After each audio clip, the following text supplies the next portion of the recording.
Hello friends, welcome back to my channel health tips. তো বন্ধুরা, আজকে দেখাবো আপনাদেরকে গ্লাইনেস এমএফ ট্যাবলেটের ব্যবহার। তো বন্ধুরা, এই যে গ্লাইনেস এমএফ এই ট্যাবলেটটি কিন্তু সাধারণত ডায়াবেটিক পেশেন্টের কিন্তু ব্যবহার করতে পারেন বা ব্যবহার করে থাকেন। তো বন্ধুরা, এই যে টাইপ 2 যে ডায়াবেটিস আছে, সেই ডায়াবেটিসের মধ্যে ডায়াবেটিস ইনসিপিটাস, ডায়াবেটিস মেলাইটাস হলে কিন্তু যে রক্তে শর্করার মাত্রা বেড়ে গিয়ে থাকে বহুগুণ, সেই শর্করার মাত্রা নিয়ন্ত্রণ করতে কিন্তু এই ট্যাবলেট বা এই গ্লাইনেস এমএফ ট্যাবলেটটি ব্যবহার করা হয়ে থাকে। এর মধ্যে গ্লিপিজাইড এবং মেটফরমিন এই দুটি ঔষধের কম্বিনেশনে এই ওষুধটি তৈরি। এটা দিনে দুবার করে সকাল, দুপুর অথবা দুপুর ও রাত্রে কিন্তু ভাত খাওয়ার আগে কিন্তু এটা গ্রহণ করতে হয়।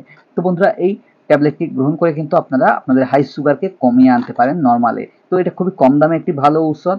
এটা দেখতে পাচ্ছেন মাত্র 20 টাকা 35 পয়সা এর এমআরপি হয়ে থাকে এবং খুবই ভালো, দুর্দান্ত, চমৎকার কাজ দিয়ে থাকে যাদের সুগার রক্তে বেড়ে গিয়েছে সেই সুগারের মাত্রাকে নিয়ন্ত্রণে আনতে। তো বন্ধুরা, ভিডিওটি ভালো লাগলে অবশ্যই লাইক এবং শেয়ার করতে ভুলবেন না এবং এই চ্যানেলে নতুন হলে অবশ্যই চ্যানেলটিকে সাবস্ক্রাইব করতে ভুলবেন না। ধন্যবাদ।